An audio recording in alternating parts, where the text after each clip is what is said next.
Hey guys, welcome back to the Buffaloops YouTube channel. Today I'm going to show you guys how to use our drum fills with our drum loops. Now in the previous video I showed you guys how to set up your DAW in order to use our loops and also to make it very easy to be able to move things around. I will link that down in the description box down below if you guys do want to check it out. So just a little quick refresher, let's take a listen to the track we were working on.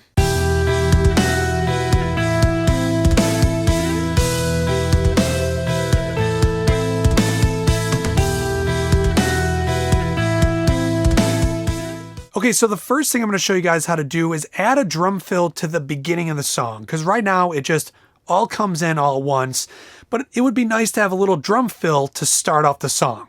So what we're going to do is the first thing we need to do is we need to pick our drum fill. So I am going to go to the free Neapolitan pack where I got these from, and in the big vintage drums there is the drum fills. And let's just grab both of these because we'll use both of them, because once again our song is at 120 beats per minute and we only gave you 2 drum fills in this free pack. There is many more if you guys actually buy the big vintage the full pack.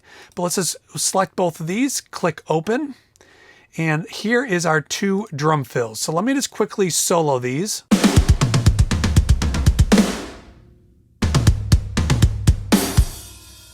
Okay, cool. So I think that second drum fill would make a great beginning to the song. I think that should be the drum fill that's going to start this whole song out. For right now, I'm just going to mute the first drum fill. I'm just going to pull it down here for right now. We need to shift our entire song over so that we can make room, make space for this drum fill. So what I'm going to do is I'm going to just unsolo this. I'm going to do Control A, Control All, which selects everything. I'm going to come up to the top to our snap, and we want to keep it on whole notes. If you want to change it, you just right click. We want to be on whole notes. And what I'm going to do, I'm going to zoom in here and zoom in a little bit more. I am going to drag this over to the second measure. So everything got shifted over just one measure. So now this is our drum fill that we just added. I'm going to take this and I'm actually going to drag it forward. So now take a listen.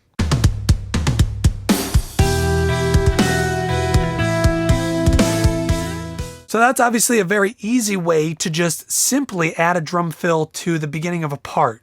Now, you might ask, all right, well, what if I want to add a drum fill to the end of a drum loop? So let me show you guys that. Now, in that case, I think this second drum fill would be a lot better because it's more similar to what is currently happening. So if I just solo the current drum fill at the end of this drum loop,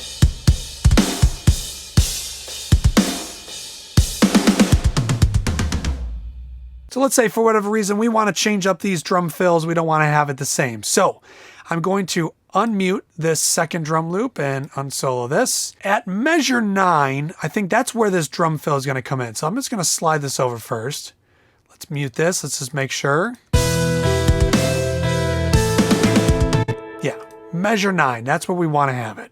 So I'm actually going to drag this back so we can actually essentially delete that current drum fill because we want to add in this new one. So let me zoom in here again. So right now, if we just solo the current drums and our drum fill, let's take a listen.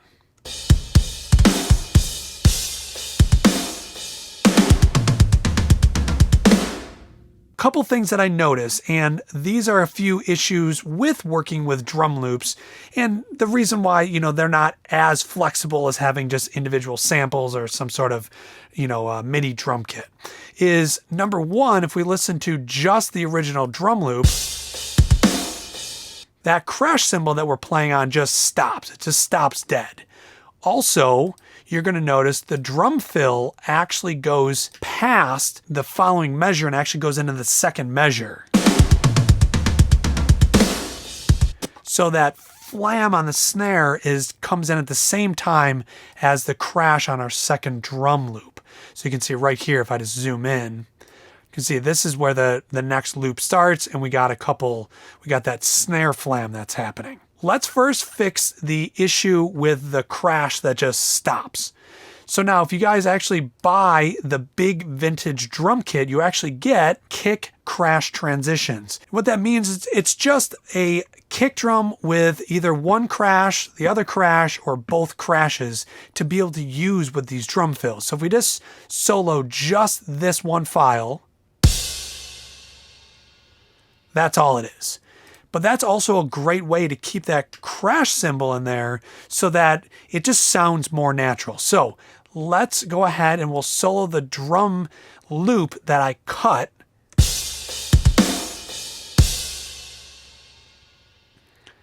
So now if I solo this with the drum fill,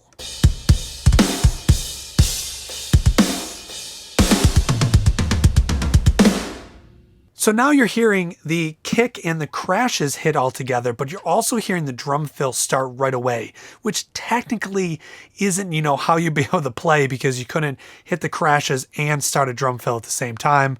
Maybe if you had a couple extra arms. So anyways, what we want to do is we can take the first note or two away from the drum fill to make it sound more natural. So I'm going to first just erase this with the erase tool right up here. And then I want to just create a little teeny tiny little fade into this just so the audio isn't just straight cut. So now let's listen to this real quick.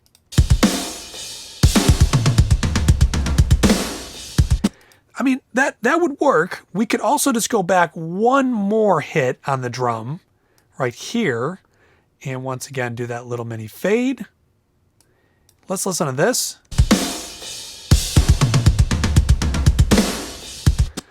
Okay, it isn't perfect, but I think I like that better. I think that sounds more realistic. So now we need to go to the end of the drum fill because right here where the next crash and kick starts, the next loop starts, we still have these snare flams at the end of the drum fill. So what I'm going to do is once again, get the erase tool out and just delete these. Just want to get rid of them. And then once again, just fade this out just so it isn't a hard cut. Fading out any audio file is always a great idea. Even if it's a teeny tiny little fade, it'll help stop some of those pops and clicks from the audio files just getting a straight cut. So now let's take a listen.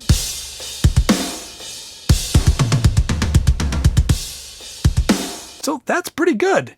The only other option that we could do is actually just shift this back a whole nother measure so that we could kind of give a little time between the end kick and crash hits and then the drum fill.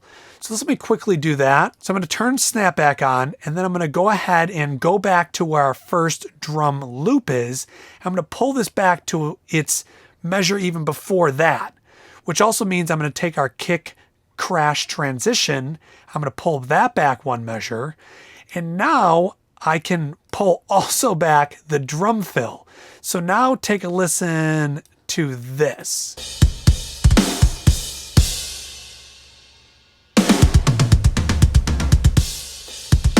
And then listen to it in the context of the song.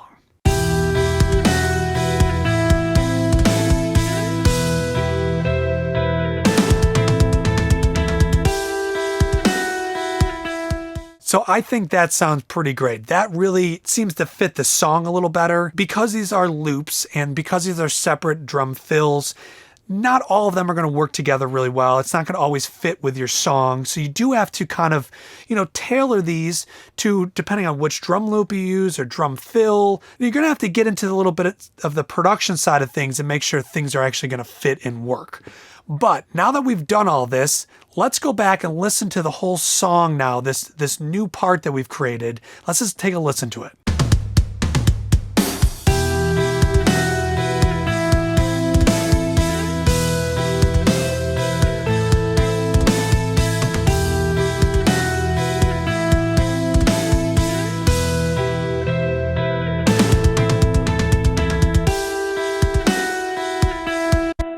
Very cool. So that sounds really good. Now to make this kick crash transition sound a little better and a little bit more like it fits in with the track, just to get in a little bit of a production here, we can actually, let's say we cut out one of the loops and I will take out the bass. So it just makes a little bit more sense. So take a listen to this.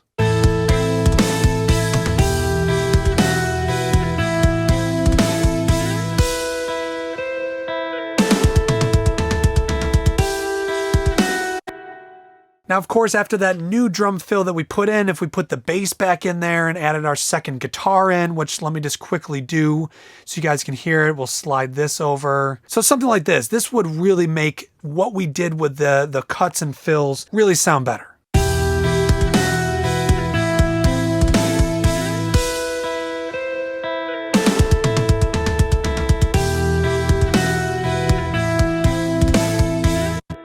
There you guys go. That is how to cut apart your drum loops and add these drum fills in, make them sound natural, make them work with your track. So guys, be on the lookout for more of these Buffalo Loops videos, and we'll see you guys in the next video.